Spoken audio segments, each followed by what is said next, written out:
बुरहानपुर जिले में शासन के निर्देश अनुसार जन सहभागिता की अभिनव पहल के साथ जल संरक्षण और संवर्धन पर केंद्रित जल गंगा संवर्धन अभियान प्रदेश सहित बुरहानपुर जिले में 30 मार्च से 30 जून तक संचालित किया जा रहा है। इसी तारतम्य में नगर पालिका निगम बुरहानपुर अंतर्गत रेणुका झील के उन्नयन का कार्य जारी है। बुधवार को बुरहानपुर विधायक श्रीमती अर्चना चिटनिस, महापौर श्रीमती माधुरी पटेल, अन्य जनप्रतिनिधिगण, कलेक्टर श्री हर्ष सिंह ने संयुक्त रूप से रेणुका झील के उन्नयन कार्यों का अवलोकन किया। आपको बता दें कि नगर निगम आयुक्त श्री संदीप श्रीवास्तव ने जनप्रतिनिधियों एवं अधिकारियों को किए जा रहे कार्यों की जानकारी देकर अवगत कराया। उन्होंने परियोजना में प्रस्तावित कार्यों गेबियन संरचना, stone pitching, walkway, fish seedlings इत्यादि के बारे में जानकारी दी। इसके साथ ही और अलावा रेणुका झील के सौंदर्यीकरण हेतु फव्वारा की स्थापना, 3 नग, 480 मीटर रेलिंग एवं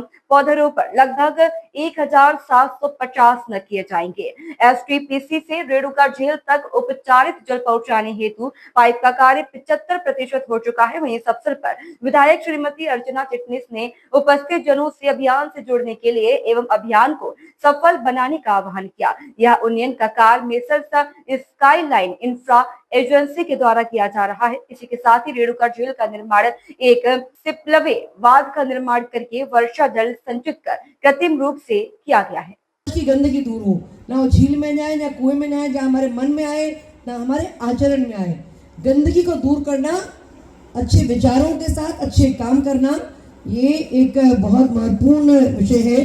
और आपने मेरे मुंह से ये बार बार ये शायद एक कथानक सुना होगा कि 4 भाई थे, कुरन, बुरान, सरमन और कौरे, और ये चारों खेती करने जाते थे। ये मैं बार बार आपको सुनाती हूँ ये बात।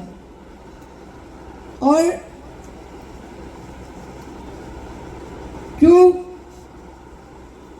बेटी थी उनमें से एक भाई की, कुरन की, वो दोपहर में खाने की पोटली लेकर खेत में आती थी। एक बार वो दौड़ते हुए कि पिता मेरे भूखे होंगे, चाचा लोगों को भूख लगी होगी, दराती में खाने की पोटली लेकर आ रही थी और कोई पत्थर उसके पैर से टकराया।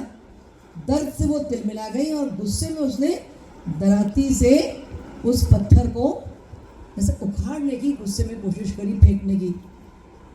अब जैसे ही उस पत्थर को दराती लगी तो दराती सोने की हो गई और देख के वो घबरा गई, वो परेशान हो गई और उसने पत्थर को निकाला, उसको अपने साथ बांधा और हाँफते हुए खेत में गई। अपने पिताजी और चाचा लोगों को बताया कि ये मेरे को मिला रास्ते में, और उसको तो उन्होंने भी देखा कि दराती को हाथ में छुआ तो वो सोने का हो गया। उन्होंने कुल्हाड़ी को लगाया, घमेले को लगाया, जिस चीज़ को लगाया वो सोने ही होती गई। तो भूख तो एकदम रह गई, सब घबराए और सबने सोचा क्या किया जाए। बेसिकली भारतवासी ईमानदार है, मूलतः भारतीय ईमानदार है। अब मानव कमजोरी आती भी है तो उसमें अपने संस्कारों से, अपने माता पिता से, अपने परिवार से, समाज से हम कमजोरियों से बाहर भी निकलते हैं। तो चारों ने सोचा कि ये पत्थर जो भी है हम जाके राजा को दे आते हैं, क्योंकि आज नहीं तो कल राजा को पता लगेगा, वो पत्थर भी ले जाएगा और बना हुआ सारा सोना भी ले जाएगा।